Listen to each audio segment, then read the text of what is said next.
Hello and welcome all of you PSC अड्डा। मैं भूपेंद्र आपका स्वागत करता हूं।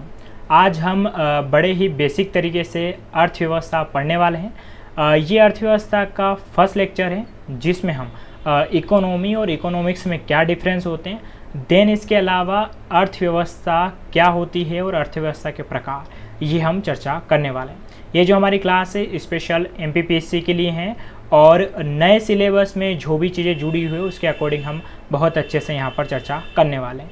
यहाँ पर हम अर्थव्यवस्था को उस बेसिक लेवल से पढ़ेंगे कि आप अंत तक जब अर्थव्यवस्था में पहुँचें तो आपके सारे कॉन्सेप्ट क्लियर हो जाएं और धीरे धीरे वन बाय वन आप आंसर राइटिंग भी करना शुरू कर दें। तो एक बेसिक क्लास है, धीरे धीरे आपको आने वाले लेक्चर्स में इसके क्वेश्चंस भी मिलते रहेंगे और उन क्वेश्चंस के आंसर हमें कैसे लिखना है ये भी मैं आपको बताता रहूँगा। चलिए तो फिर शुरुआत करते हैं हम यहाँ पर हमारे फर्स्ट से। देखिए, सबसे पहली जो बात आती है वो आती है कि अर्थशास्त्र और अर्थव्यवस्था क्या दोनों अलग है। हमारे सिलेबस में अर्थशास्त्र लिखा है ना कि अर्थव्यवस्था, लेकिन फिर भी हमें इसे जानना ज़रूरी है कि अर्थशास्त्र और अर्थव्यवस्था क्या एक है या अलग। तो बिल्कुल इसका जवाब रहेगा कि ये बिल्कुल क्या है, अलग है। अब अलग कैसे हैं, पहले मैं आपको एज ए डेफिनेशन बता देता हूँ, उसके बाद बहुत ही बेसिक से मैं आपको समझाऊंगा कि अर्थशास्त्र और अर्थव्यवस्था में डेफिनेशन में फ़र्क क्या होता है। पहले तो आप डेफिनेशन पढ़िए कि अर्थशास्त्र सामाजिक विज्ञान की वह शाखा है जिसके अंतर्गत वस्तुओं, सेवाओं, उत्पादन, वितरण, विनिमय और उपभोग का अध्ययन किया जाता है। या एक और बात कहें तो अर्थशास्त्र शब्द संस्कृत के शब्दों धन, अर्थ प्लस शास्त्र की संधि बना है जिसका अर्थ होता है धन का अध्ययन। ये तो होगी डेफिनेशन। अब इसे आप मेरे वे में समझिए कि इसे हम क्या कहेंगे। जैसे कि आपने बचपन में चाहे 10th क्लास हो या 12th क्लास हो, आपने मैथ्स ज़रूर पढ़ी होगी। उसमें पाइथागोरस थ्योरम भी आती थी या कुछ ऐसे भी थ्योरम आई थी कि चारों कोणों का योग 180 डिग्री होता है। आपने वहाँ पर उसका क्या किया, सिर्फ अध्ययन किया। अगर हम देखें अर्थशास्त्र का मतलब क्या हो रहा है, एक शास्त्र जो अर्थ से जुड़ा है, अर्थ मतलब धन से जुड़ा है। कुल मिला के अर्थशास्त्र एक सिंपल शब्दों में क्या है, पुस्तक है, बुक है। और इस बुक में आप किसका अध्ययन करेंगे, वस्तु, सेवा, उत्पादन, वितरण, विनिमय, उपभोग। अब ये टर्म्स क्या है ये मैं आपको आगे समझाऊंगा, लेकिन एक डेफिनेशन आप सिर्फ इतना समझे कि अर्थशास्त्र एक किताब है, ये मान के चलिए, जिसमें हम क्या करते हैं, पूरा का पूरा जो इकोनॉमिक्स है ना, अर्थशास्त्र को इकोनॉमिक्स कहते हैं, इसका हम क्या करते हैं, अध्ययन करते हैं, सिर्फ पढ़ते हैं, लागू नहीं करते हैं। जैसे कि आपने पाइथागोरस थ्योरम भी पढ़ी होगी या आपने चाहे थेल्स प्रमेय पढ़ी हो, लेकिन आपने उसको लागू कभी नहीं किया अपने दैनिक जीवन में। अब जब बारी आती है लागू करने की तो वो क्या हो जाता है, अर्थव्यवस्था। अर्थव्यवस्था की यहाँ पर पहले डेफिनेशन पढ़ लेते हैं कि समाज की वित्तीय स्थिति। इसके अलावा अर्थव्यवस्था एक सामाजिक प्रणाली या नेटवर्क है जहाँ लोग और फर्म और वे माल और सेवाओं का आदान प्रदान करते हैं, कभी कभी मुद्रा का प्रयोग होता है। ये तो हुई डेफिनेशन इकोनॉमी की भाषा में। लेकिन अगर हम समझेंगे तो क्या कि अर्थशास्त्र का व्यवहारिक रूप, जब अगर आपकी थेल्स प्रमेय या पाइथागोरस प्रमेय आप लगाना सीख जाएं दैनिक जीवन में, एक इंजीनियर इसके प्रयोग अच्छे से जानता है। अगर वो 10th या 12th की बुक का पढ़ा हुआ पाइथागोरस प्रमेय, थेल्स प्रमेय या उसने वो पढ़ा हो कि चारों कोणों का योग 180 डिग्री होता है, जब वो उसे लागू कर पा रहा है व्यवहारिक रूप से, तो सेम अर्थशास्त्र में क्या होता है कि जब आपने सब कुछ पढ़ा है, उस पढ़े होने को आप क्या कर रहे हैं, लागू कर रहे हैं, तो वह क्या कहलाता है, अर्थव्यवस्था कहलाता है। खैर, ये तो रहा आपका डेफिनेशन के रूप में, लेकिन मैं आपको इसे और सरल शब्दों में समझाता हूँ। बढ़ते हम थोड़ा आगे और कुछ चीज़ें क्लियर करते हैं। कुछ टर्म्स का मैंने नाम लिया था आपको अर्थशास्त्र की डेफिनेशन में। 3 कीवर्ड हमेशा याद रखें, उत्पादन, वितरण और उपभोग। ये एक अर्थव्यवस्था की बेसिक होता है जिसके आधार पर आप समझ पाएंगे। और 2 कीवर्ड और थे हमारे सामने, वस्तु और सेवा। ये मैं आपको समझा देता हूँ, उसके बाद आगे आप समझिए। देखिए, इकोनॉमी में वस्तु और सेवा का बहुत रोल होता है। जैसे कि आपके हाथ में पेन या कॉपी हो, मोबाइल हो, या वे सारी चीज़ें जो निर्जीव हो, सारी क्या कहलाती, वस्तु कहलाती। लेकिन सेवा क्या है, सेवा में एक फ़र्क होता है, मैं आपको बताता हूँ। जैसे कि आप किसी बस में बैठकर कहीं पर यात्रा करते हैं। जब आप यात्रा करते हैं तो यात्रा करने के दौरान आप उस बस में बैठे हैं और उतर गए, लेकिन आपने उस बस के जो मालिक है उससे अपने सेवा प्रदान की, उसके बदले आपने क्या किया, मूल्य चुकाया। यहाँ पर ना तो कोई वस्तु ली ना दी, आपने क्या किया, मूल्य चुकाया। मतलब सेवा वे सारी चीज़ें होती है, जैसे कि बैंकिंग सेक्टर भी इसमें आ जाता है। आप बैंक में गए, पैसा जमा किया, बैंक वाले आपका पैसा रख रहे हैं, समय पड़ रहे हैं तो निकाल रहे हैं, ये सारी चीज़ें क्या है, सेवाएं होती है। जहाँ पर कोई वस्तु का लेन देन नहीं हो, स्पेशली बस कोई सेवा प्रदान करे, उसके बदले उसे मूल्य प्राप्त हो, तो यहाँ पर वस्तु और सेवा, इन दोनों का अध्ययन अर्थशास्त्र में, ये बेसिक बात है। इसके अलावा उत्पादन, वितरण और उपभोग, मैं आपको समझाता हूँ। देखिए फॉर एग्जाम्पल कि किसी खेत से गेहूँ क्या होते हैं, उत्पादित होते हैं, सबसे पहले उत्पादन। उसके बाद दूसरा क्रम आता है उसका विनिमय या वितरण होता है, तो ये कहाँ पर होता है, मंडी में होता है। और तीसरा उसका क्या हो रहा है, उपभोग हो रहा है, मतलब उसे खाया जा रहा है। यहाँ पर बात सिर्फ गेहूँ की है, इकोनॉमी में चीज़ें सबके लिए लागू होती है। जैसे कि मैं बात करूँ कि लोहा खदान से निकाला, उस लोहे को हम फैक्ट्री में ले गए, है ना, उससे हमने कार बनाई, तो ये क्या हो गया, एक तरीके का यहाँ पर बन गया।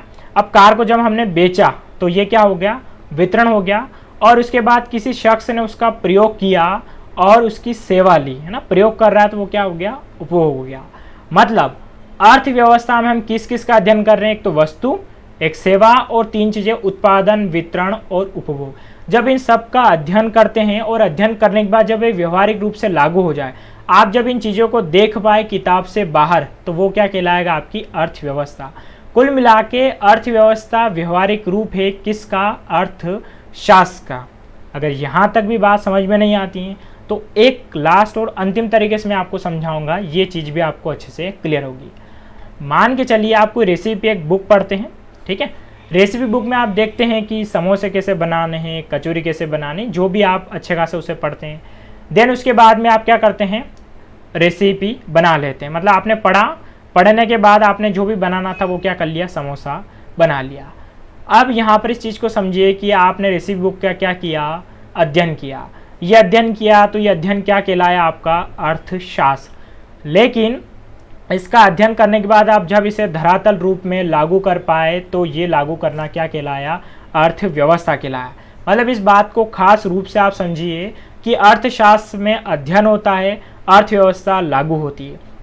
किसी भी देश में जो है, चाहे भारत हो, चाहे ब्रिटेन हो, अमेरिका हो, हम कहते हैं कि उनकी अर्थव्यवस्था मजबूत है, कमज़ोर है, तो वहाँ का व्यवहार देखा जाता है। क्या वहाँ उत्पादन अधिक हो रहा है, उपभोग भी अच्छा हो रहा है, सेवाएं बेहतर मिल रही कि मिल रही है। ये सब चीज़ें जब प्लस पॉइंट की हो, बहुत अच्छी हो, तो वहाँ की अर्थव्यवस्था भी क्या होती, प्लस होती।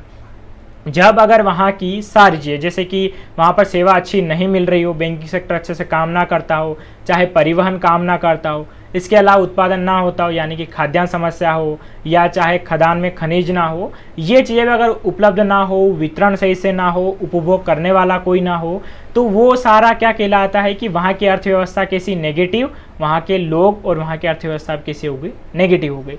मतलब कुल मिला के फाइनली हम समझे तो अर्थशास्त्र एक सिद्धांतिक रूप है, और अगर आपको उसको व्यवहारिक रूप में लाना है या लागू करना है तो वो किस में हम लागू करते हैं, अर्थव्यवस्था में लागू करते हैं।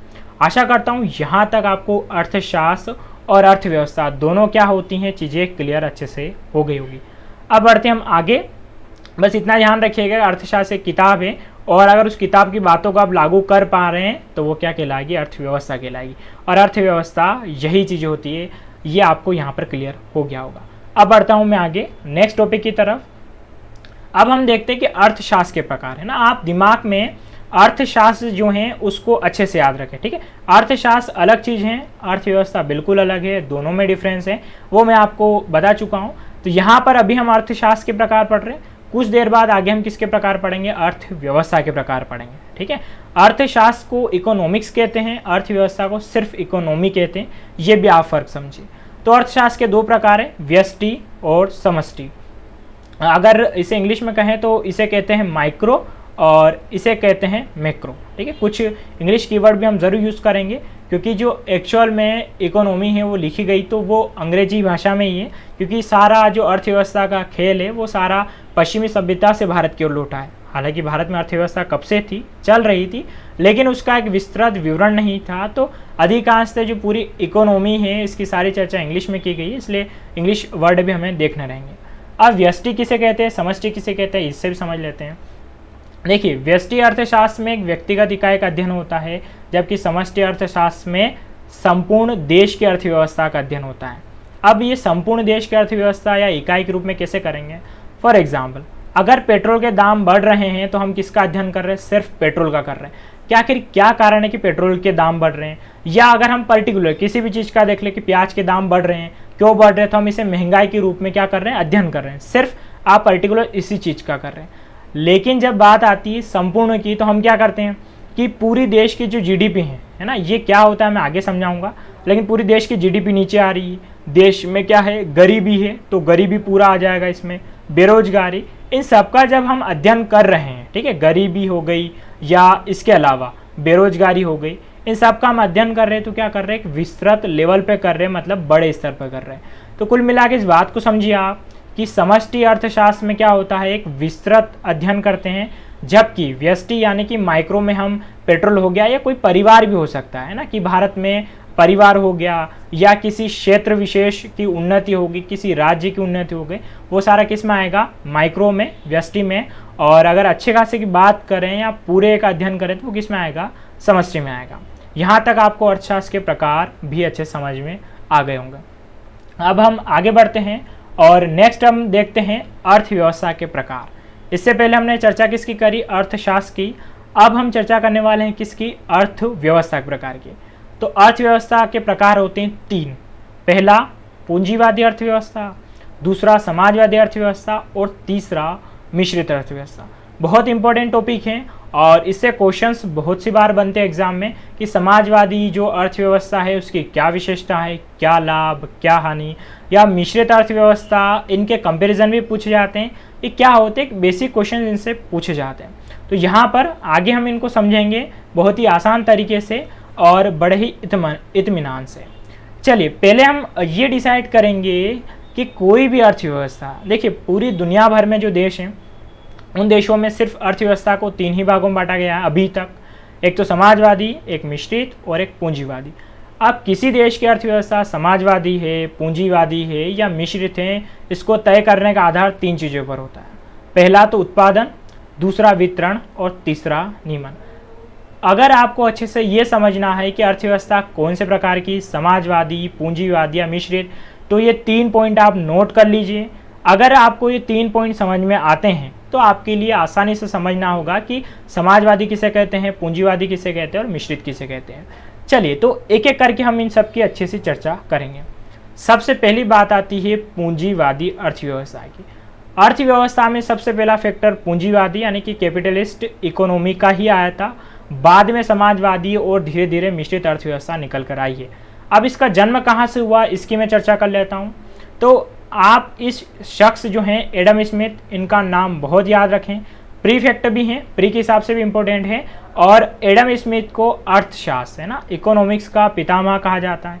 इन्होंने ही किसकी धारणा दी थी, पूंजीवाद अर्थव्यवस्था की। इनकी एक पुस्तक है वेल्थ ऑफ नेशन, ये पुस्तक भी बहुत इंपॉर्टेंट है प्रीफेक्ट से। और आप जब भी पूंजीवादी अर्थव्यवस्था की बात करेंगे तो इसका नाम लेना बहुत ज़रूरी हो जाता है, क्योंकि पूंजीवादी अर्थव्यवस्था का पूरा जो फैक्ट है वो इसी पर बेस या इसी पर से ही आता है। चलिए तो यहाँ पर हम चर्चा कर लेते हैं और आगे हम देखते हैं कि पूंजीवादी अर्थव्यवस्था क्या है। तो मेन चीज़ 3 फैक्ट आपको याद रखने हैं, मैंने आपको अभी थोड़ी देर पहले बताया है, वो ये कि उत्पादन, वितरण और नियमन। अब जब हम समझ जाएंगे कि उत्पादन, वितरण और नियमन क्या है क्या नहीं है, तो आपको चीज़ें क्या होगी, धीरे धीरे यहाँ पर क्लियर होने लग जाएगी। चलिए तो हम यहाँ पर देखते हैं कि अगर यहाँ पर उत्पादन कौन कर रहा है, वितरण कौन कर रहा है और नियमन कौन कर रहा है, तो इसी आधार पर तय होगी पूंजीवादी अर्थव्यवस्था। अगर किसी देश में वहाँ का उत्पादन निजी क्षेत्र करता हो, वितरण भी निजी क्षेत्र करता हो, लेकिन नियम कौन बनाती, सरकार। अब आप सोचेंगे कि सर ये उत्पादन क्या, वितरण क्या और नियमन क्या।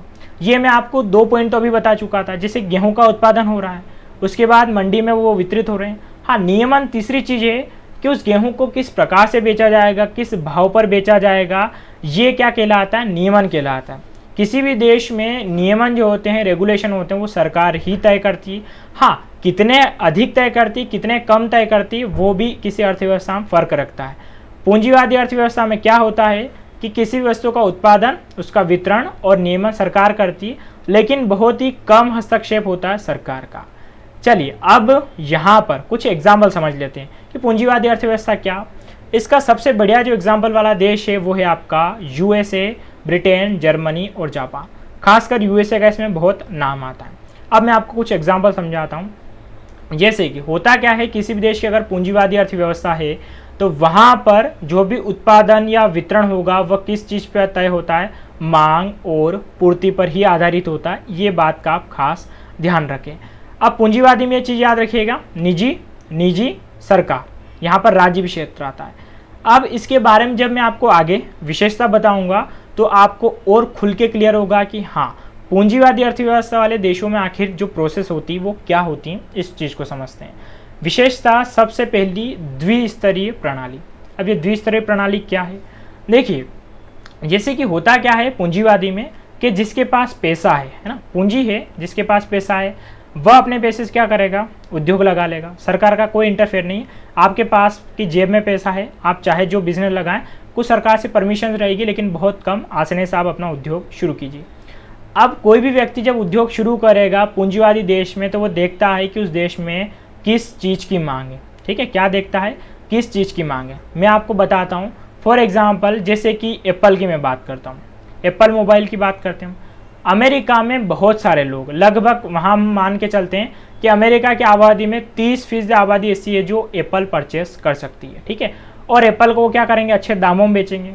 अब पूंजीवादी विशेषता में क्या होता है इसमें यहाँ पर कि वो उद्योग वाला ये नहीं देखेगा कि बाकी 70% लोग जो हैं उन्हें दूसरा मोबाइल चाहिए, वह 1 लाख तक का परचेस नहीं कर सकते हैं तो वह दूसरा मोबाइल बनाएगा। वो ऐसा नहीं करेगा। वो जब देख रहा है कि 30% धनी लोग हैं और ये मेरा अगर 1 लाख वाला मोबाइल भी अगर 30% लोग खरीदें और अगर इन 70% की मैं आवश्यकता देखने जाऊं, इनके लिए सस्ता मोबाइल लेके जाऊं तो मुझे क्या होगा, घाटा। तो वो क्या करेगा, इन 70% को इग्नोर करके इन 30% के लिए क्या करेगा, मोबाइल लेकर आएगा।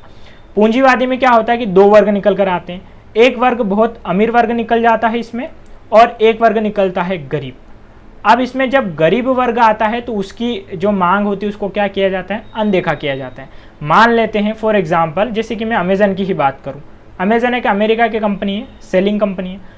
अमेज़न अपने प्रोडक्ट अगर बेच रहा है किसी भी मार्केट में तो वो ये देखता है कि वहाँ के लोगों की डिमांड क्या है और खासकर वो अमीर वर्ग को देखेगा, क्योंकि जहाँ से उसे ज़्यादा पैसा मिलेगा वो उस वर्ग की तरफ देखेगा। उसके लिए वो अच्छे अच्छे प्रोडक्ट निकाल के आएगा, बहुत सारी चीज़ें निकाल कर आएगा।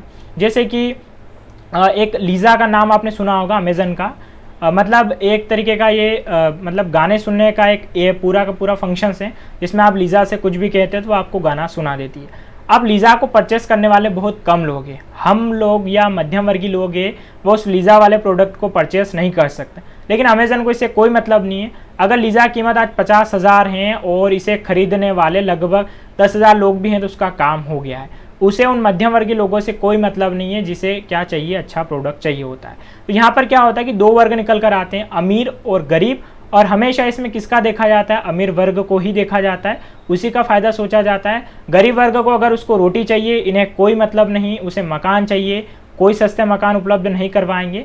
पूंजीवादी अर्थव्यवस्था सिर्फ ये देखती हैं कि उसे अपना लाभ कहाँ से मिलेगा। तो यहाँ पर द्विस्तरीय प्रणाली आपको समझ में आ गई होगी कि द्विस्तरीय प्रणाली कौन कौन सी है। अब नेक्स्ट की मैं बात करता हूँ। नेक्स्ट होता है अधिक लाभ। तो मैंने आपको पहले बताया और ये सब एक दूसरे से कनेक्टेड है। यहाँ पर कोई भी उद्योग क्या करता है, अपना अधिक लाभ देखता है। ठीक है, उसे समाज से कोई मतलब नहीं होता है, वो जितना लाभ कमा पाएगा वह ही देख पाएगा। लेकिन हाँ, पूंजीवादी विशेषताओं में यहाँ पर विशेषता प्लस और नेगेटिव दोनों हैं। लेकिन पूंजीवादी किसी देश की अर्थव्यवस्था में क्या होता है, वहाँ पर पैसा बहुत बनता है। ठीक है, पैसा क्या होता है, अच्छा खासा बनता है, क्योंकि सरकार इंटरफेयर करती नहीं है। कोई भी कंपनी अपना घाटा खाएगी नहीं, वो क्या करती है, ज़्यादा से ज़्यादा मुनाफा यहाँ पर देखना चाहती है। ज़्यादा मुनाफा देखना चाहेगी तो उसके पास अच्छे आइडिया आएंगे और उन अच्छे आइडिया के थ्रू क्या करेगी, वह बहुत सारा पैसा यहाँ पर कमा लेगी। जैसे कि अमेरिका में आज इतना सारा पैसा है या यूरोपियन कंट्री में इतना सारा पैसा है, उसका रीज़न एक ही है कि वहाँ की अधिकांश कंपनियों में सरकार के इंटरफेयर बराबर न के बराबर होते हैं। जब न के बराबर इंटरफेयर होते हैं तो वे कंपनियां क्या कर पाती है, अच्छा लाभ कमा पाती। लेकिन ये लाभ सिर्फ किसको मिलता है, अमीर वर्ग को मिलता है। और एक चीज़ याद रखें इसमें, हमेशा अमीर वर्ग इसमें गरीब वर्ग का शोषण करता है। ये भी कहा जाता है कि ये 2 लोगों की हैं, एक तो इसमें शोषित मतलब शोषित होता है जिसका शोषण हो रहा है, और दूसरा इसमें शोषक होता है। ऐसा पूंजीवादी अर्थव्यवस्था को लेकर माना जाता है। तीसरे की हम बात करें, तीसरा पॉइंट, तो वो है सरकार का न्यूनतम हस्तक्षेप। तो मैं आपको अभी बता चुका हूँ कि यहाँ पर अगर कोई भी कंपनी है ना, जैसे कि हम भारत की बात करें, भारत में उद्योग लगाने में लगभग अमूमन 95 दिन लग जाते हैं। यानी कि आप उद्योग के लिए ज़मीन लेकर उसकी रजिस्ट्री और आपका कारखाने का उत्पादन शुरू हो उस तक कितने लग जाते हैं, ये न्यूनतम है, मिनिमम 95 डे लग जाते हैं। लेकिन यही बात अगर सिंगापुर की आती है, सिंगापुर में सिर्फ 1 दिन लगता है, क्योंकि यहाँ पर सरकार का इतना इंटरफेयर है नहीं, आसानी से उद्योग शुरू हो पाते, तो ये देश क्या कर पाते हैं, अच्छे से ग्रो कर पाते हैं। आगे हम नेक्स्ट पॉइंट देखते हैं, नई तकनीक का प्रयोग। इसमें सबसे अच्छी चीज़ निकल कर आती है कि जब सरकार का न्यूनतम हस्तक्षेप होता है और जो निजी उद्योग होते हैं उनके पास क्या होता है, खूब सारा पैसा होता है। ठीक है, निजी उद्योग के पास में जब खूब सारा पैसा होता है, तो जब खूब सारा पैसा होता है तो खुद का कुछ करना चाहते हैं। जैसे कि एक शख्स हैं एलन मस्क, और मैं आशा करता हूँ आपने इनका नाम सुना होगा। इनकी एक कंपनी है स्पेस एक्स। ठीक है, इनकी एक company SpaceX. Elon Musk जो है टेस्ला कार के मालिक भी रहे हैं, इससे पहले पेपल के भी मालिक रहे हैं। इनके पास खूब सारा पैसा है। आज इन्होंने खुद की प्राइवेट जो है एक स्पेस एजेंसी खोल ली है। लेकिन ये स्पेस एजेंसी खोली कहाँ पर, इन्होंने यूएसए में। क्योंकि होता क्या है कि इनके पास जब नई तकनीक थी तो यहाँ पर सरकार का कोई इंटरफेयर नहीं, इन्होंने पैसा लगाया, नई तकनीक से अपनी खुद की क्या करी, इन्होंने एक एजेंसी लागू कर ली। यही बात अगर मैं भारत की बात करूँ तो भारत में सिर्फ इसरो के अलावा आपको कोई प्राइवेट सेक्टर जो है किसी भी क्षेत्र में उद्योग करते हुए नहीं दिखाई देंगे। क्यों? क्योंकि यहाँ पर सरकार का हस्तक्षेप है। ठीक है, तो पूंजीवादी अर्थव्यवस्था की बहुत सारी बातें आपको समझ में आ गई होगी। बस इसमें हमेशा याद रखें कि 2 वर्ग ज़रूर होंगे, एक अमीर एक गरीब, एक को बहुत फ़ायदा मिलेगा, एक का बहुत नुकसान होगा, और इसमें गरीब वर्ग की कभी नहीं सुनी जाती। तो ये हमने यहाँ पर क्या किया, विशेषताओं के बारे में अच्छी सी चर्चा हमने यहाँ पर कर ली। एक लास्ट और सबसे इम्पोर्टेंट पॉइंट है, वो होता है प्रतिस्पर्धा। पूंजीवादी अर्थव्यवस्था में क्या होता है, प्रतिस्पर्धा बहुत ज़्यादा होती है। कैसे? फॉर एग्जाम्पल इसमें क्या होता है कि अगर 2 कंपनियां खड़ी हैं, 2 कंपनियां क्या चाहेगी कि उनका प्रोडक्ट मार्केट में अच्छे से अच्छे बिकें, तो वह क्या करेगी, अच्छे से अच्छे प्रोडक्ट लेके आएगी। जैसे कि फॉर एग्जाम्पल बात करूँ एप्पल, ठीक है, और सैमसंग। हालांकि सैमसंग और एप्पल में टक्कर तो नहीं है, लेकिन फिर भी सैमसंग कोशिश करता है कि वो ऐसी क्वालिटी दे पाए जिसमें लोग एप्पल के बजाय किसकी तरफ आए, सैमसंग। लेकिन एप्पल फिर क्या करता है कि वो भी ऐसी क्वालिटी देता है कि लोग सैमसंग से एप्पल की तरफ आए। ये चीज़ जो है आपको प्राइवेट सेक्टर में ही देखने को मिलती है, निजी क्षेत्र में। अगर ये किसी में उस देश की बात करूँ जहाँ पर पूंजीवाद नहीं है, फॉर एग्जाम्पल भारत की मैं एग्जाम्पल दे रहा हूँ, BSNL एक सरकारी कंपनी है। इस कंपनी में काम करने वाला व्यक्ति प्रतिस्पर्धा बिल्कुल नहीं करता, उसको निजी क्षेत्र से कोई मतलब नहीं। लेकिन भारत में बात करें, हम एयरटेल की बात करें और जियो की बात करें, जब से मार्केट में जियो उतरा है उसने बहुत सारी टेलीकॉम जो कंपनियां उसकी हालत ख़राब कर दी, और यहाँ पर प्रतिस्पर्धा इतनी अधिक हो गई है कि जो 35 रुपये पर GB का डेटा होता है वो आज 1 रुपये पर GB में घाटा खाकर उन्हें देना पड़ रहा है। हालांकि भारत पूंजीवादी नहीं है, मिश्रित है, वो चीज़ हम आगे समझेंगे। लेकिन मेरा एक एग्जाम्पल था कि यहाँ पर क्या होता है, प्रतिस्पर्धा बहुत अच्छी खासी होती है। तो यहाँ पर तक इस वीडियो के यहाँ की मैं बात कर रहा हूँ, आपको पूंजीवादी अर्थव्यवस्था जो है वो अच्छे से क्लियर हो गई होगी। चलिए तो आगे बढ़ते हैं हम यहाँ तक, और आप चाहें तो अपने नोट्स प्रिपेयर कर सकते हैं, और यही की पॉइंट आप ज़रूर ध्यान रखें, इन्हीं की पॉइंट से आप आगे भी चीज़ें क्लियर कर पाएंगे। नेक्स्ट आती है हमारी समाजवादी अर्थव्यवस्था, सोशलिस्ट इकोनॉमी। तो सबसे पहले यहाँ पर वही, हर एक इकोनॉमी जो है अर्थव्यवस्था है उसके जन्मदाता ज़रूर हैं। तो जो समाजवादी अर्थव्यवस्था है उसको देने का श्रेय जाता है कार्ल मार्क्स को। और कार्ल मार्क्स की एक पुस्तक थी दास कैपिटल। ठीक है, हो सकता है बहुत सारा लगे कैपिटल की स्पेलिंग में के गलत है, लेकिन इसे के ही लिखा जाता है, सी नहीं है। और इसका जो ईयर है वो भी क्या करना है, आपको याद रखना है। तो समाजवादी अर्थव्यवस्था लेके आते हैं कार्ल मार्क्स, और ये खासकर निकल कर आती है रूस से, जहाँ पर सेकेंड और फर्स्ट वर्ल्ड वॉर के दौरान एक तरफ पूंजीवाद चल रहा था, तो उसी दौरान रूस में क्या निकलकर चीज़ सामने आई थी, वो थी समाजवादी अर्थव्यवस्था। अब समाजवादी अर्थव्यवस्था क्या होती हैं, तो वही 3 पॉइंट आपको ध्यान रखने हैं। वही 3 पॉइंट कौन कौन से, उत्पादन, वितरण और नियमन, आप ध्यान रखेंगे तो चीज़ें आपकी क्या हो जाएगी, क्लियर होती चली जाएगी। तो सबसे पहली बात उत्पादन, वितरण, नियमन। अब इसमें चीज़ आती है, उत्पादन भी सरकार करती है, वितरण भी सरकार करती है, और नियम तो डेफिनेटली सब में कौन बनाती, सरकार ही बनाती। अब चीज़ें यहाँ पर काफ़ी ज़्यादा डिफरेंट है। पूंजीवादी में क्या हो रहा था, यहाँ पर निजी, यहाँ पर भी निजी, यहाँ तो सरकार था। अब देखिए समाजवादी अर्थव्यवस्था मतलब ही क्या है, जिसमें समाज के बारे में सोचा जाए, समाज के बारे में सोचा जाए, किसी एक व्यक्ति के बारे में नहीं सोचा जाए। और समाज के बारे में जब सोचा जाता है तो उसमें अधिकतर उस गरीब वर्ग, भूखमरी, कुपोषण ऐसे कारणों से जूझ रहे लोगों के बारे में, उस वर्ग के बारे में सोचा जाता है। समाजवादी अर्थव्यवस्था में क्या होता है कि पूरी की पूरी चीज़ें होती हैं वो किसके कंट्रोल में होती हैं? सरकार के कंट्रोल में होती हैं। तो यहाँ पर अब इसकी विशेषताएं में हम इसको अच्छे डिटेल समझेंगे। इसके कुछ एग्जाम्पल वाले देश देख लीजिए, वो है रूस और चाइना। फिलहाल तो इन्हीं दो देशों में क्या है? समाजवादी अर्थव्यवस्था विकसित है। अब समाजवादी अर्थव्यवस्था की जब विशेषता समझेंगे तो आपको चीज़ें क्लियर होगी कि क्या है। सबसे पहली बात है इसमें समानता। देखिए यहाँ पर क्या होता है कि सरकार ये देखती है कि किसी वर्ग में ऐसा तो नहीं, यानी कि अमीर वर्ग तो अच्छा खासा खा रहा हो, लेकिन ऐसा तो नहीं कि जो गरीब वर्ग है वो भूखा मर रहा है। तो इसमें क्या करता है सरकार कि जो अमीर वर्ग है उससे अच्छा खासा टैक्स लेता है, उस टैक्स को क्या करता है वो गरीबों के लिए प्रयोग करता है। गरीबों को क्या करता है वो भोजन प्रदान करता है। जैसे कि इसमें एक चीज़ का नाम आता है, वो आता है आपका लोक वितरण प्रणाली, है ना, पीडीएस जो सिस्टम होता है। जैसे कि भारत में शासकीय उचित मूल्य की दुकान, यहाँ पर क्या हो रहा है कि सरकार क्या कर रही है, 20 रुपये या 22 रुपये किलो के गेहूं को क्या कर रही है, 1 रुपये किलो में दे रही है। सिर्फ किसके लिए? उस गरीब वर्ग के लिए दे रही है, ताकि उसका भी क्या हो सके, अच्छा भरण पोषण हो सके और कम से कम, ज़्यादा समानता तो ना ला पाए, 2 वक्त का भोजन भी सरकार उन्हें उपलब्ध करवा पाए, तो ये भी बड़ी उपलब्धि होगी और समानता लाने की वो कोशिश करती है। तो समाजवादी अर्थव्यवस्था की सबसे पहली विशेषता है कि इसमें द्विस्तरीय प्रणाली बिल्कुल नहीं होती, समानता लाने की कोशिश की जाती है, लेकिन ये कभी संभव नहीं है कि दोनों वर्ग समान हो जाए। ये तो एक तरीके से हम आदर्श प्रणाली कहेंगे, जो कभी संभव नहीं है।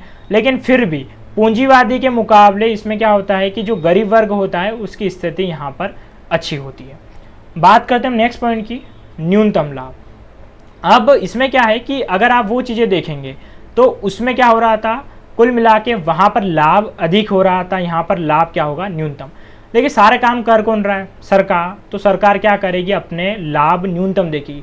वो चाहेगी कि हर वर्ग का लाभ हो। जैसे कि मैंने आपको अभी बताया है कि सरकार 20 रुपये किलो गेहूं अगर एमएसपी पर भी खरीदती हैं, उसे खरीदने के बाद वह क्या करती हैं, उसकी ढुलाई वगैरह और शासकीय उचित मूल्य की दुकान तक पहुंचने में हो जाता 30 रुपये किलो।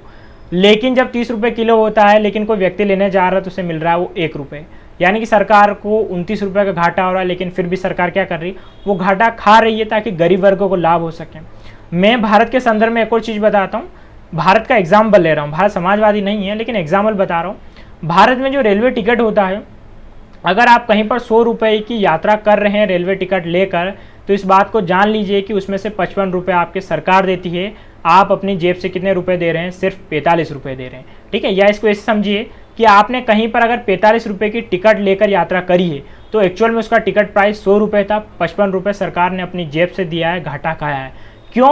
क्योंकि वह सरकार क्या चाहती है कि जो न्यूनतम वर्ग है या गरीब वर्ग है उसका क्या हो सके, लाभ हो सके, उसे कोई समस्या ना हो, या घाटा भी हो सकता है। जैसे कि बहुत सारी बार महामारी आती है, तो उस महामारी के दौरान सरकार को ऐसे निर्णय लेने पड़ते हैं जहां पर वह करती है। जैसे कि बहुत सारी जगह सरकार पेंशन दे रही है मुफ्त में, सरकार को मुफ्त में पेंशन देने से कोई लाभ नहीं, लेकिन वह क्या चाहती है, उस गरीब वर्ग का लाभ चाहती है।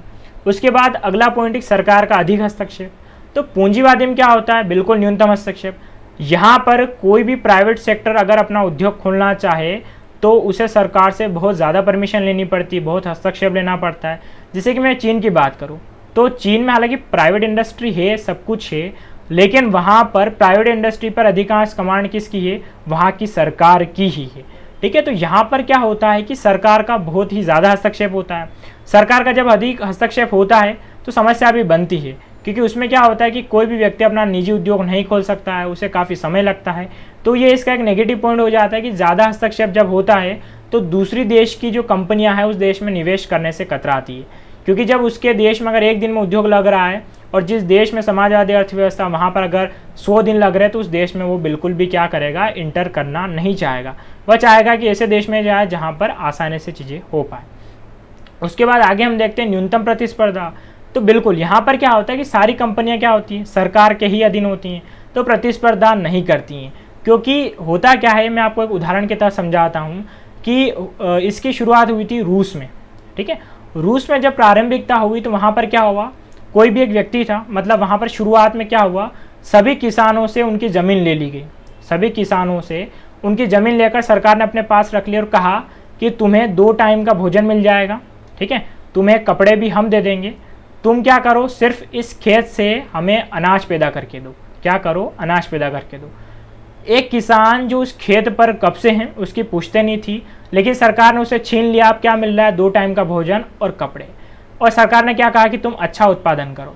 अब एक बात आप ही लॉजिकल सोचिए, वो व्यक्ति ऐसा क्यों करेगा? वह क्या करेगा, अधमने मन से वो सोचेगा कि जैसे तैसे अनाज हो जाए तो बढ़िया है, क्योंकि अगर मैं अनाज इस खेत से 100 क्विंटल अगर मतलब बनाऊँ, है ना, 100 क्विंटल बनाऊँ तो भी 2 टाइम का भोजन मिलना है, और अगर मैं 10 क्विंटल बनाऊँ तो भी 2 टाइम का भोजन मिलना है, तो मेरे को ऐसी क्या पड़ी है। वो अपने लेवल पर सोचता है। फिर यहाँ पर क्या होती है, प्रतिस्पर्धा न्यूनतम हो जाती है। जैसे भारत में BSNL और MTNL के साथ में यही होता है। यहाँ पर जो अधिकारी काम करते हैं, BSNL की हालत अभी ख़राब है, क्योंकि BSNL में अगर एक अधिकारी काम कर रहा है, वह इस कंपनी को ऊपर ले जाए तो भी उसकी सैलरी 50,000, और उस कंपनी में चाहे वो पड़ा पड़ा वहाँ पर खाए तो भी सैलरी 50,000। तो उसके पास 2 ऑप्शन है, तो वो क्या करेगा, आराम से जो भी उसके काम करने वही करेगा, प्रतिस्पर्धा में आगे बिल्कुल भी नहीं बढ़ेगा। तो एक समस्या समाजवादी के साथ में ये हो जाती है, यहाँ पर प्रतिस्पर्धा होती है न्यूनतम, और समस्या क्या होती है, बहुत ज़्यादा क्रिएट हो जाती है। तो यहाँ पर जब आप इनकी विशेषता एक एक करके देखेंगे तो आपको ये अर्थव्यवस्था क्या होगी, अच्छे से समझ में आने लग जाएगी। यहाँ तक आप सभी को क्लियर हुआ होगा। और लास्ट पॉइंट है पिछड़े वर्ग को लाभ। तो ये वही वाली बात है, यहाँ पर घूम फिर के सब एक दूसरे से कनेक्टेड है कि पिछड़े वर्ग को क्या होगा, अच्छा खासा लाभ यहाँ पर हो जाएगा, क्योंकि पिछड़े वर्ग को सरकार यहाँ पर देख रही है, उसे मुफ्त राशन उपलब्ध करवा रही है, सब कुछ करवा रही है, तो उसको क्या हो जाएगा, अच्छा खासा लाभ यहाँ पर हो जाएगा। तो हमारी पूंजीवादी और समाजवादी अर्थव्यवस्था क्या होती, पूरी होती है। अब यहाँ पर बढ़ते हैं हम मिश्रित अर्थव्यवस्था की ओर। लेकिन जो मिश्रित अर्थव्यवस्था है उसका आगमन क्यों? जब दुनिया में 2 अर्थव्यवस्था चल रही थी, कौन कौन सी, पूंजीवादी और एक थी आपकी समाजवादी। तो आखिर क्या कारण हुआ कि मिश्रित अर्थव्यवस्था का आगमन हुआ? इसका एक मेन पॉइंट है, वो है 1929 की तीसा की मंदी। अब ये क्या है, ये आप थोड़ा बेसिक समझ लीजिए, उसके बाद ये समझ में आएगी। मैं पहले भी कह रहा हूँ कि मैं आपको इकोनॉमी इस तरीके से पढ़ाऊँगा कि आपके सारे कॉन्सेप्ट हमेशा के लिए क्लियर हो जाएं, आपको फिर कहीं जाने की ज़रूरत ना पड़े। हुआ क्या था कि जब पूरी दुनिया में पूंजीवादी चल रही थी, सिर्फ रूस को छोड़कर, तो हो ये रहा था कि जब प्राइवेट सेक्टर उत्पादन बहुत ज़्यादा करने लग गया, खासकर यूरोपियन देश और अमेरिकन देश, USA और यूरोपियन देश की बात करें जहाँ पर ब्रिटेन, ठीक है, इसके अलावा जापान हो गया, जर्मनी हो गया, जब ये सारे, ठीक है, बहुत अच्छे खासे तरीके से क्या कर रहे थे, उत्पादन कर रहे थे, तो हुआ ये कि उत्पादन इतना अधिक हो गया और चीज़ों के दाम इतने घट गए, यानी कि जो चीज़ कभी 1000 रुपये की मिल रही थी, आज अगर मान लेते हैं, मैं आपको उदाहरण देता हूँ, अगर कोई चीज़ 1000 रुपये की कोई आदमी दे रहा है, ठीक है, दूसरा आदमी उसे कितने में दे रहा है, यहाँ पर आपको 900 रुपये में दे रहा है। इसके अलावा एक और आदमी को ज़्यादा बना ली तो उसकी बिक नहीं रही तो वो 800 रुपये में दे रहा है। कुछ आया तो उसकी इतनी ज़्यादा हो गई तो उसने कहा चलो 500 में बेच के जैसे तैसे काम चलाते। उस दौरान यही स्थिति हुई कि लगभग दुनिया भर के देशों ने इतना उत्पादन कर लिया कि उसके लेने वाले नहीं बचे, यानी कि जितने ग्राहक हैं, ठीक है, जितने ग्राहक हो गए कम और उत्पादन हो गया ज़्यादा। अब उत्पादन ज़्यादा हो गया तो लेने वाला कोई मिला नहीं, कंपनियों की हालत हो गई ख़राब, और इसे कहते हैं मंदी। मंदी यानी कि जब मांग बिल्कुल ना रहे, है ना, मार्केट में मांग खत्म हो जाए और पूर्ति बहुत ज़्यादा हो जाए, तो उसे हम क्या कहते हैं, मंदी की स्थिति। जब ये स्थिति हुई और यहाँ पर अब ऐसा होने लग गया कि बहुत सारे देशों ने एक दूसरे ये कह दिया कि या तो आपके देश में हमारा सामान आने दो या हमारी सेना प्रवेश करेगी। जब ये स्थिति आई, पूंजीवादी अर्थव्यवस्था का इतना बड़ा नेगेटिव पॉइंट निकल कर आया। हालांकि जो आपके एडम स्मिथ हैं, इतने बड़े अर्थशास्त्री पितामह थे, उनका जो अदृश्य हाथ वाली जो पूरी ये इकोनॉमी थी एक तरीके से क्या होगी, नीचे की ओर डाउन आ गई। तो इसी को लेकर फिर आपकी चीज़ निकल कर आई मिश्रित अर्थव्यवस्था, और मिश्रित अर्थव्यवस्था के बारे में हम आगे जानते हैं। तो मिश्रित अर्थव्यवस्था का जो देने का श्रेय है वो एक शख्स का नाम आता है, ब्रिटेन के थे, कैम्ब्रिज यूनिवर्सिटी से, इनका नाम है जॉन मेनार्ड किन्स। इनकी एक पुस्तक थी, उसका नाम था एम्प्लॉयमेंट, इंटरेस्ट एंड मनी, रोजगार, ब्याज और धन, 1936 में आई। और इन्होंने एक बात कही कि अब कुल मिला के देश जो हैं उन्हें पूंजीवादी और समाजवादी का मिक्सचर करना चाहिए, यानी ये कि ना तो पूंजीवाद में ऐसा हो कि गरीब वर्ग का शोषण हो, है ना, मतलब पूंजीवाद में हो रहा था वो गरीब वर्ग का शोषण भी ना हो, और दूसरी बात जो समाजवादी में जो प्रतिस्पर्धा है वो न्यूनतम है वो भी ना हो। मतलब कुल मिला के यहाँ पर ये बात निकल कर आ रही है कि दोनों चीज़ों का मिक्स करें जिसमें गरीब वर्ग का लाभ भी हो, प्रतिस्पर्धा भी बनी रहे, और यही क्या कहलाता है मिश्रित अर्थव्यवस्था में। अब मिश्रित अर्थव्यवस्था में क्या क्या चीज़ें हैं वो हम समझ लेंगे। तो मिश्रित अर्थव्यवस्था आपको समझ में आ जाएगी क्योंकि आपने पूंजीवादी और समाजवाद पढ़ा है। अब इसके लिए फिर से वही 3 पॉइंट कौन कौन से, उत्पादन, वितरण और नियमन। तो सिंपल सी बात है, जब निजी क्षेत्र और सरकार दोनों मिलने लग जाए, यानी कि दोनों मिलकर उत्पादन कर रहे हैं, वितरण भी दोनों मिलकर कर रहे हैं, और नियमन कौन बना रही है, सरकार बना रही है। मतलब ये कि कुछ कंपनियां है ना, कुछ कंपनियां प्राइवेट सेक्टर की हैं और कुछ कंपनियां सरकारी क्षेत्र की। जैसे कि मैं भारत की बात करता हूँ, भारत में प्राइवेट सेक्टर की बहुत सारी कंपनियां, जैसे कि जियो का नाम है, टाटा है, ठीक है, एयरटेल, मित्तल है, बहुत सारी कंपनियां। लेकिन सरकारी कंपनियों में ओएनजीसी की हम बात करें, ठीक है, एनटीपीसी है, बीएसएनएल है, उसके अलावा बहुत सारी चीज़ें, खासकर और भी जो कंपनियां हैं वह किस में, कुछ सरकारी में, कुछ निजी में। मतलब उस देश की सरकार को जो आवश्यकता लगे उस आवश्यकता के अनुसार क्या करेगी, कुछ क्षेत्र को निजी में दे देगी, कुछ को प्राइवेट में दे देगी, ताकि सरकार को जहां वितरण करना हो। मान लेते हैं ना, भारत इसका सबसे अच्छा एग्जाम्पल है। आज भारत में निजी क्षेत्र भी हैं, ठीक है, प्राइवेट कंपनियां भी है, लेकिन फिर भी सरकार यहाँ पर क्या कर रही है, मुफ्त राशन बांट रही है, ठीक है, बिल्कुल बांट रही है। तो इसमें क्या हो रहा है कि सरकार दोनों का देख रही है, पेंशन भी बांट रही है, छात्रवृत्ति दे रही है। अब इसमें क्या हो रहा, गरीब वर्ग का लाभ भी हो रहा है, इसके साथ में निजी क्षेत्र में क्या है, तो प्रतिस्पर्धा भी उससे क्या होगी, बनी रहेगी। जब हम इसकी विशेषता देखेंगे तो और अच्छे समझ में आ जाएगा। हाँ, ये जो कुछ देश हैं, ये देश आप अच्छे से याद रखें, इसमें India, France, Indonesia, Pakistan, Bangladesh ये आते हैं। अब इसकी विशेषता एक एक करके हम देखते हैं।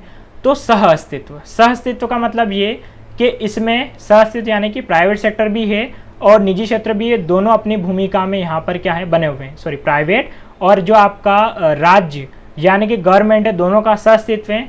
जो आवश्यकता सरकार को लगेगी वो उसे दे देगी, ठीक है। तो यहाँ पर दोनों का अस्तित्व बना हुआ है। उसके बाद में गरीब वर्ग को लाभ तो मैंने कहा है, जैसे कि होता क्या है, इसमें लाभ मैं आपको बताता हूँ। जैसे कि जियो का एग्जाम्पल ले लीजिए। जियो आज जब मार्केट में आया है, उसने दाम इतने न्यूनतम कर दिए कि आज गरीब वर्ग भी क्या कर सकता है, नेट परचेस कर सकता है। तो इसमें क्या हो रहा है, इस प्रतिस्पर्धा से किसको लाभ हो गया, गरीब वर्गों को भी लाभ हो गया।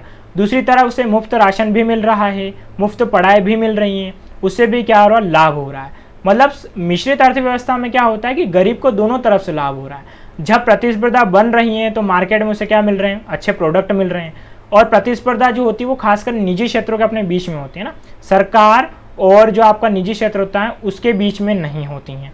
उसके बाद में आगे हम बात करें तो निजी क्षेत्रों के मध्य प्रतिस्पर्धा, तो यही मैंने आपको अभी बताया कि जो निजी क्षेत्र हैं, इन्हीं निजी क्षेत्र के मध्य में क्या प्रतिस्पर्धा है, ठीक है। जैसे कि कोई भी मैं टाटा की बात कर लूँ ना, टाटा हो गया, सुजुकी गाड़ी कंपनी हो गई, तो ये क्या करेंगी, अच्छी अच्छी कार लाने की कोशिश करेंगी। तो इसमें कोशिश करेंगी ये कि कम पैसों में ना, कम पैसों में अच्छे फीचर उपलब्ध करवा पाएँ। तो इनके बीच में जब प्रतिस्पर्धा होगी तो एक मध्यम वर्ग को लाभ होगा, ताकि वो इन चीज़ों को परचेस कर पाए। ये हर जगह लागू होगा। उसके बाद में यहाँ पर ये है कि भारी एवं सुरक्षा, राष्ट्रीय सुरक्षा से जुड़े उद्योग सरकार के अधीन होते हैं। मतलब ये कि अगर हम भारत की बात करें तो भारत में आज भी कुछ चीज़ें सरकार के पास में, जैसे कि जो रक्षा उपकरण है, ठीक है, अगर रक्षा उपकरण आज बनाने हैं तो रक्षा उपकरण बनाने का पूरा जो सेक्टर है वो आज भी किसके पास में, सरकार के पास में। दूसरा, अगर मैं बात करूँ कुछ उद्योग, जैसे कि आज परमाणु की बात करें, वो भी किसके हाथ में, सरकार के हाथ में। रेलवे अधिकांश, अब धीरे धीरे प्राइवेट हुआ है, लेकिन आज भी अधिकांश उसके किसके हाथ में, सरकार के हाथ में। मतलब सरकार क्या करती है, जब राष्ट्रीय सुरक्षा उद्योग से जुड़े मुद्दे हो तो उनको क्या करती है, वो अपने हाथ में रखती है। जैसे कि एक और आपका हम बात करें तो जो आपका मद्यपान या ये वाले क्षेत्र हैं, शराब का पूरा वर्ग, वो भी सरकार ने अपने अधीन दे रखा है। प्राइवेट सेक्टर इसका उत्पादन इतने बड़े लेवल पर नहीं कर सकता है। उसके बाद में लास्ट है PPP, यानी कि पब्लिक प्राइवेट पार्टनरशिप। अब क्या है कि मिश्रित अर्थव्यवस्था अब इन चीज़ों पे चलने लगी, जहां पर सरकार क्या कर रही है, पब्लिक सेक्टर के साथ में, प्राइवेट सेक्टर के साथ में पार्टनरशिप कर रही है। उस पार्टनरशिप से होता क्या है कि उसे अच्छा खासा लाभ मिल जाता है। यहाँ पर दोनों चीज़ें हो जाती है। जैसे कि एक खबर सुनने में आई थी कि अब सरकार क्या कर रही है, भारत सरकार, ठीक है, खुद ही रोड बना रही है, ठीक है। जैसे कि जो आपका स्टेट हाईवे या जो नेशनल हाईवे का जो पूरा डिपार्टमेंट है वो खुद रोड बना रहा है। उस सड़क को बनाने के बाद वो क्या कर रहा है, एक प्राइवेट सेक्टर को बेच देता है और उस प्राइवेट सेक्टर से क्या करता है, अच्छा खासा मुनाफा ले लेता है। यानी कि मैं मान लेता हूँ 1000 करोड़ में भारत सरकार ने पूरी सड़क बनाई, उसे किसी प्राइवेट सेक्टर को बेच दिया उन्होंने 1500 करोड़ में। 500 करोड़ का लाभ हुआ और बेच के कह दिया कि टोल टैक्स तुम लगाना, जो पैसे आए वो तुम रखना। तो यहाँ पर क्या हो गया, पब्लिक प्राइवेट पार्टनरशिप। ऐसी चीज़ें भी आ रही है। रेलवे में भी अब ये चीज़ आना शुरू हो गई है। रेलवे में भी क्या होने लग गया है, पीपीपी है ना, ट्रिपल पी आने लग गया है। ये भी बहुत सारी बार आता है कि क्या किसी भी देश में या भारत के संदर्भ में पीपीपी यानी कि पब्लिक प्राइवेट पार्टनरशिप कितना उचित है। ये बात एक और मैं बता देता हूँ, कोई भी देश किसी भी स्थिति में मिश्रित अर्थव्यवस्था में बिल्कुल भी नहीं हो सकता है। बिल्कुल से मतलब ऐसा कि कोई भी देश अगर मिश्रित अर्थव्यवस्था में होगा तो ऐसा नहीं है, उसमें या तो वो समाजवाद की तरफ झुका होता है या पूंजीवाद की तरफ झुका होता है। ठीक है, दो ही चीज़ें होती हैं। अगर मैं भारत के संदर्भ में बात करूं तो भारत जब आज़ाद हुआ और भारत में मिश्रित अर्थव्यवस्था आई तो नेहरू जी की देन थी, क्योंकि नेहरू जी जो हैं वो काफ़ी ज़्यादा प्रभावित थे। किससे प्रभावित थे वो रूस में उनकी अच्छी खासी दोस्ती भी थी, वो रूस भी गए थे, तो उन्होंने समाजवाद को लिया था और समाज को थोड़ा पूंजीवाद से मिक्स किया था। 1950 से लगभग 90 के दशक तक यहाँ पर हम समाजवाद की तरफ ज़्यादा झुके रहे, लेकिन 90 के दशक के बाद में जब से एलपीजी आया और आज 2020 का जो वर्ष चल रहा है या आगे के जो वर्ष चल रहे हैं, इन वर्ष तक हम धीरे धीरे पूंजीवाद की तरफ जाने लगे, क्योंकि सरकार अब धीरे धीरे चीज़ों को क्या करने लग गई है, बेचना उसने शुरू कर दिया है, प्राइवेट सेक्टर में देना उसने शुरू कर दिया है। तो यहाँ पर हमारा फाइनली क्या होता है, जो समाजवादी विशेषता मिश्रित जो अर्थव्यवस्था है वो भी हमारा क्या होता है, समाप्त होता है। मुझे लगता है कि हो सकता है वीडियो काफ़ी लंबा भी गया होगा, लेकिन मेरी जो पूरी इच्छा है वो ये कि मैं आपको इतने बारीक तरीके से और बेसिक बताऊं ताकि आपको चीज़ें हमेशा के लिए क्लियर हो जाए। होने को वीडियो 15 या 20 मिनट में भी समाप्त हो सकता था, लेकिन मेरी ऐसी इच्छा बिल्कुल भी नहीं है। मैं चाहता हूं कि आप चीज़ें बिल्कुल बेसिक समझें। चलिए, तो आप सभी का बहुत बहुत धन्यवाद। चैनल से अगर नए जुड़ रहे हैं सब्सक्राइब ज़रूर कर दीजिएगा, और अगर आपको नई अपडेट चाहिए तो आप हमारे इस जो पीएससी अड्डा का एक टेलीग्राम ग्रुप है इसे ज़रूर ज्वाइन कर लीजिएगा। आपको यहाँ पर नई नई जानकारी मिलती रहेगी।